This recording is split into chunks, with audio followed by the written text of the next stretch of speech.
ازيكم يا حبايبي؟ اخباركم ايه؟ يا رب تكونوا بخير ان شاء الله.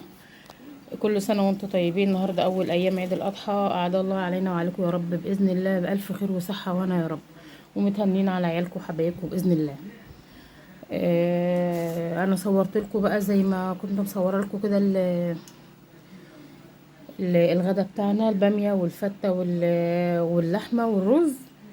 وده بقى ايه، قلت بعد الغدا احط ايه شويه حاجات كده. هما يوسف قاعد معانا بقى، كان مع سته بقى الحاجة في المحلة ولسه جاي بقى مع ابوه بالليل. انه منورنا والله يا يوسف. يضحك. فقلت بقى يعني احط لهم شوية حاجات كده على ما يجوا يعني. ابوهم بقى ربنا يديله الصحة يا رب. كل عيد انتوا عارفين وبصور لكم الحلويات والحاجات دي. ما نزلتش انا بقى السوق، قلت له هات ايه، هات عنب بقى وتفاح لو لقيت خوخ ولا حاجة. فجابوه بقى، هما جايين العنب والتفاح. الحاجات دي برضو جايبها اهي. الشوكولاته اللي هي الجيلي دي، لا دي وانا بحط للبنات حنه. ودي اللي هي الفقش بس كلها من جوه شوكولاته اهي. دي طريه برضو، حاجات طريه جايبها لي انا عشان سناني وكده اهو. ودي النوجه اهو. دي كام نوع كده منها، دي بالقهوه، دي تقريبا بالبندق. السمره دي بالقهوه ودي بالبندق. ودي الباوله اللي هي البسكوت اهي. والميجا ديت هنا العيال بيحبوها قوي، ميجا جميله قوي. لو انتوا عارفين الكيلو من دي تقريبا بيقول ب170 تقريبا. يعني هو بيجيبش كتير، هو بيجيب ربع كده يعني. دول يعني هو جايب كيلو ونص، مشكل كيلو ونص.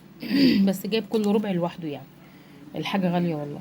يعني هو جايب ب 350 جنيه شوكولاته. اه العيال بقى بيحبوا الحاجه ديت، وربنا يعني يخليه كده ويجيب له. ودي البوله اللي هي السوداني اهي. وده البسكوت اللي هو الكوفرتين اهو. وقلت له يا يوسف قول للبابا ايه، هات مقرمشات. انا قصدي اللي هي من المقلة، فاهمين؟ انا قصدي اللي هي من المقلة. فجاب الكرتونة دي اهي، اللي هي بريتوز دي.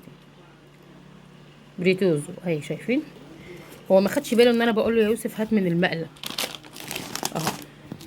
فجاب بقى الكرتونة دي فيها 12 كيس ب50 جنيه من عند واحد يعني عندنا بالجملة اهي. دول 12 كيس. دي اللي هي الهالوبينو والجبن اهي.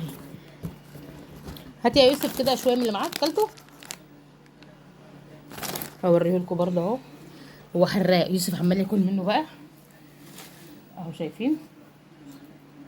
اهو شيل اللي على الارض بقى من النمل اهي. هو ده شكلها اهي. فاكرين الشباك الكحكه بتاع زمان؟ هي شكلها كده بس مقرمشه قوي بقى. شلت الوقت عشان النمل بقى بيشم الحاجات دي الصراحه. اهو يوسف بقى بيجيب حاجات من عند المقله اللي هي بتاعه الطهره. هي مشهوره قوي هنا في المحل، لها كام فرع اهي. مش عارفه والله هو بيجيب من انهي واحده يعني. وجايب برضو لب اهو.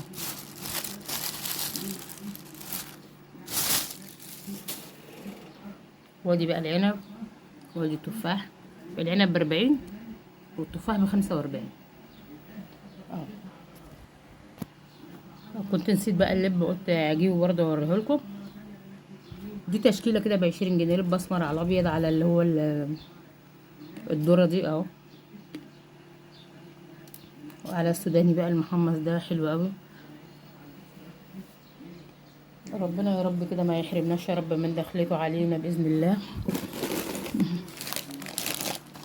اهو. شايفين؟ ربنا يخليه كده يا رب، ويخلي لاولاده وما يحرمهمش من حاجه يا رب، اللهم امين. والله يعني لما ربنا بيكرمه ويصلح حاله، ما والله ما بيحرمهمش من حاجه. الله يديله الصحه يا رب اهو. قولوا لي كده بقى ايه رايكم في الحاجات بتاعتنا بقى دي النهارده. حاجات العيد بقى وفاكهه العيد وشوكولاته العيد والتسالي بقى بتاعه العيد كده اهو.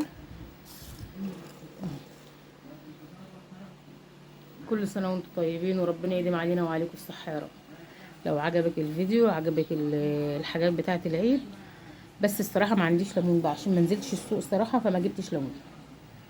لو عجبك بقى الفيديو بتاع العيد وحاجات العيد، شوكولاتات العيد والتسالي بتاعه العيد، دوسي لايك لايك لايك، ما تبخليش على ام يوسف باللايك بتاعك وتعليق حلو كده من قلوب. مع الف سلامه، اشوفكم على خير تاني باذن الله.